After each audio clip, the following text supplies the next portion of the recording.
अस्सलामु अलैकुम वरहमतुल्लाहि वबरकातुह। ये ख्वाब मोहम्मद कासिम बिन अब्दुल करीम ने 12 अक्टूबर 2017 को देखा। इस ख्वाब का उन्वान है दज्जाल की फौज और गज़वा हिंद की तैयारी। मोहम्मद कासिम बयान करते हैं कि मैंने इस ख्वाब में देखा कि मैं अपने घर में बैठा हुआ होता हूँ। ये घर किराए का और पुराना होता है। मैं एक कमरे में चंद लोगों के साथ बैठा होता हूँ और अल्लाह ताला मेरे लिए एक उड़ने वाला फ्लाइंग मशीन भेजते हैं और पैगाम देते हैं कि खला में एक पुरअमन जगह है जहाँ अल्लाह ताला ने मुझे बुलाया है। मुझे बहुत खुशी होती है कि अल्लाह ने मुझे कुछ काम करने को दिया है और हजरत जिब्राईल अलैहिस्सलाम भी वहाँ आए होते हैं। मैं उनकी तरफ देखता हूँ लेकिन वो उस कमरे में जाते हैं जहाँ लोग बैठे होते हैं। मैं इस फ्लाइंग मशीन में सवार होता हूँ, फिर मैं इस जगह की तरफ निकलता हूँ। मैं पूरी रफ्तार के साथ आगे जा रहा होता हूँ और मैं जमीन से बहुत दूर चला जाता हूँ और मैं ऐसी जगह से गुजरता हूँ जहाँ हर तरफ अंधेरा होता है। और जब मैं पीछे मुड़कर देखता हूँ तो वहाँ भी अंधेरा होता है, लेकिन मैं बाज नहीं आता और आगे बढ़ता रहता हूँ। अचानक कुछ शरीर कुव्वतें आती हैं और कहती हैं कि इसे रोको, अगर वो इस जगह पर पहुंच गया तो हम तबाह हो जाएंगे। और वो मेरी फ्लाइंग मशीन पर हमला कर देते हैं। फ्लाइंग मशीन तबाह हो जाती है, लेकिन मैं अल्लाह सुब्हानहू व तआला की मदद से बच जाता हूँ और मुझे कुछ नहीं होता और मैं खला में मौजूद होता हूँ। मैं खलाई असरात से महफूज उड़ता रहता हूँ और फिर मैं अपने आप को काबू कर लेता हूँ और वापस जाने का रास्ता तलाश करता हूँ, लेकिन मैं समझ नहीं पाता कि मैं किस रास्ते से आया था। फिर मैं एक अंदाजा लगाता हूँ और अपने बाजुओं और अपनी बहुत सारी कुव्वत को इस्तेमाल करके इस सिमत चल पड़ता हूँ और जल्द ही मैं बहुत तेज रफ्तारी से आगे बढ़ने लगता हूँ। मैं कहता हूँ अल्लाह सुब्हानहू व तआला ने मुझे खला में बचा लिया और मुझे बगैर मशीन उड़ने की सलाहियत दी, तो वो मुझे सही रास्ते पर भी ले जाएगा और मैं सीधा जमीन पर और अपने घर जाऊंगा। मैं उड़ान भरता हूँ और खौफजदा भी होता हूँ कि अगर मैं सही रास्ते से दूर हो गया तो शायद मैं कभी वापस ना जा पाऊँ। लेकिन मैं अचानक जमीन को देखता हूँ और बहुत खुश हो जाता हूँ और फिर अल्लाह ताला मुझे अपने घर पहुँचा देते हैं। जब मैं घर पहुंचता हूं तो जिब्राईल अलैहिस्सलाम अभी भी इन लोगों के साथ बैठे होते हैं। मुझे लगता है कि वो उन लोगों से बात कर रहे होते हैं और लोगों को मेरे बारे में बता रहे होते हैं और मेरे वापस आने के बाद मुझे देखना शुरू कर देते हैं। मैं कहता हूँ हजरत जिब्राईल अलैहिस्सलाम मुझे क्यों देख रहे हैं और वो अभी तक यहाँ क्यों बैठे हैं? मैं बहुत दूर से आया हूँ लेकिन वो अब भी यहीं हैं और इन लोगों के साथ बैठकर क्या कर रहे हैं? फिर कुछ देर बाद हजरत जिब्राईल अलैहिस्सलाम वहाँ से चले जाते हैं और वो लोग भी वहाँ चले जाते हैं। वापस आने के बाद मैं किसी से नहीं मिलता और ना ही मैं किसी से बात करता हूँ। मैं जाकर दूसरे कमरे में बैठ जाता हूँ और सोचना शुरू कर देता हूँ। मैं कहता हूँ अल्लाह सुब्हानहू व तआला ने मुझे क्यों नहीं बताया कि रास्ते में खतरा है, और अगर अल्लाह ने मुझे बताया होता तो मैं कभी ना जाता। इस तरह मैं बहुत गमज़दा हो जाता हूँ। मैं कहता हूँ मैं इतना खतरा मोल लिया, वहां तक चला गया, मैंने अपनी सारी तवानाई इस्तेमाल की और इसका नतीजा कुछ भी नहीं निकला। अगर मुझे मालूम होता तो मैं इस सफर पर कभी नहीं जाता।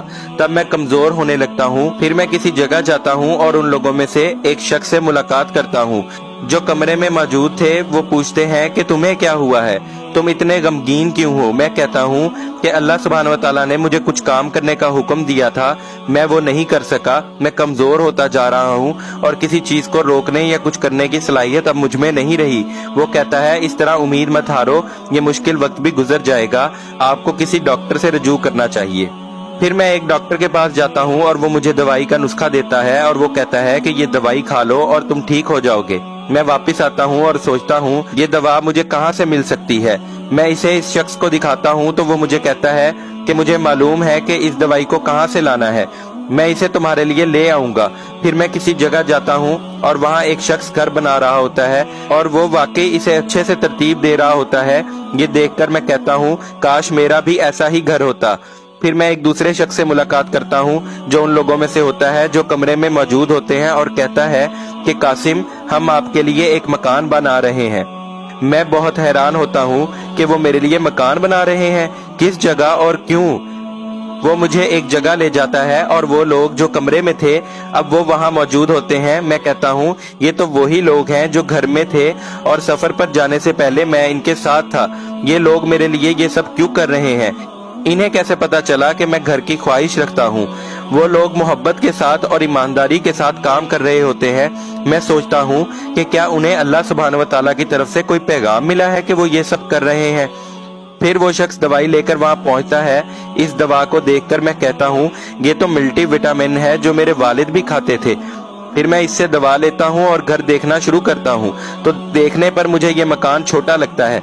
मैं कहता हूँ ये तो एक छोटा सा घर है, शायद ही हम इसमें फिट हो पाए, और इसमें चलने के लिए भी काफी जगह नहीं है। मैं एक बड़ा घर बनाता हूँ और मेरे जहन में वही बड़ा मकान आता है जो मैंने अक्सर ख्वाबों में देखा होता है। फिर मैं कहता हूँ चलो ये कुछ ना कुछ होने से तो बेहतर है, और फिर अगर अल्लाह ताला ने चाहा तो हमें वो बड़ा मकान भी मिल जाएगा। इन लोगों ने इस छोटे से घर को बनाने के लिए वाकई मेहनत की है। मैं अभी ये सब कुछ खड़ा सोच रहा होता हूँ, तब कोई मेरे करीब आता है और कहता है कि एक जगह लड़ाई शुरू हो गई है और वो जगह मशहूर होती है। मैं कहता हूँ ये कैसे मुमकिन है? वो कहते हैं कि ये सब अचानक हुआ, आप खुद जाकर देख सकते हैं। जब मैं टीवी देखता हूँ तो वाकईतन वहाँ एक लड़ाई शुरू हो गई होती है। वो लड़ाई फैलती ही जा रही होती है और ये एक बहुत बड़ी तबाही का सबब बन जाती है। मैं कहता हूँ ये लड़ाई तो फैलती जा रही है। ये लोग जो मेरे साथ काम कर रहे होते हैं और ज्यादा काम करना शुरू कर देते हैं, वो लोगों को वो सब कुछ बता देते हैं कि बिल्कुल वैसा ही होने वाला है जैसा कि कासिम ने अपने ख्वाबों में देखा है। मैं ये सब देखकर हैरत ज़दा हो जाता हूँ। मैं कहता हूँ कि ये लोग बहुत ईमानदार हैं जो ये सब कर रहे हैं। वो लोगों को ये पैगाम पहुँचा रहे थे और इन्हें मुत्तहिद होने का कह रहे थे। अगर वो इस जंग के लिए तैयार ना हुए तो बहुत सारे मुसलमान ममालिक तबाह हो जाएंगे। बहुत से लोग इनके आसपास बैठ जाते हैं और सुनते रहते हैं, और बहुत से लोग इन पर यकीन करते हैं। मैं कहता हूँ मुझे खुद वहाँ जाकर ये देखना चाहिए कि क्या हो रहा है। जब मैं वहां पहुंचता हूं तब मुसलमान और कफार के मबीन शदीद लड़ाई हो रही होती है। मैं समझ नहीं पाता कि मैं क्या करूं। मुसलमान बहुत बुरी तरह हार रहे होते हैं। मैं हिम्मत करता हूं और आगे बढ़ता हूं, और वहां एक रास्ता होता है, मैं इस पर चल पड़ता हूं। फिर मैं एक खुले इलाके में पहुंच जाता हूं और मैं वहां देखता हूं और हैरत ज़दा हो जाता हूं। वहां कफार की फौज तैयारी कर रही होती है। ये देखकर मैं कहता हूँ ये वही फौज है जो मैंने अपने ख्वाबों में देखी है। इसने तुर्की और सऊदी अरब को तबाह किया और अब ये पाकिस्तान की तरफ बढ़ रहे हैं। वहाँ बहुत सारे तैयारे, हेलीकॉप्टर और जमीनी फौज मौजूद होती है। मैं महसूस करता हूँ कि ये फौज दज्जाल की फौज है। ये सब देखकर मैं कहता हूँ हम मुसलमान इस फौज से लड़ने के लिए इतने ताकतवर नहीं है। मैं वापस मुड़ता हूँ और उन लोगों के पास जाता हूँ और उन्हें सब कुछ बताता हूँ कि काफिरों की फौजें तैयार हैं और ये वो वक्त है जब कफार की फौज ने मुस्लिम ममालिक को तबाह करना है। वो कहते हैं कि इसका मतलब ये है कि हमारे पास अब ज्यादा वक्त नहीं है। वो लोग इस पैगाम को और ज्यादा लोगों तक पहुंचाने की कोशिश करते हैं और कहते हैं कफार हम पर एक बहुत बड़ा हमला करने की मंसूबा बंदी कर रहे हैं, और अगर हमने अपना दिमाग इस्तेमाल ना किया और मुत्तहिद ना हुए तो हम पर एक बहुत बड़ी तबाही आएगी। पाकिस्तान इस जंग में एक अजीम किरदार अदा करेगा और गज़वा हिंद का वक्त बहुत करीब है। इस बार मैं देखता हूँ कि कुछ मारूफ लोग आते हैं और इनके करीब बैठ जाते हैं और गौर से सुनने लगते हैं, और ये ख्वाब यहीं पर खत्म हो जाता है। वालेकुम अस्सलाम व रहमतुल्लाहि व बरकातुहू।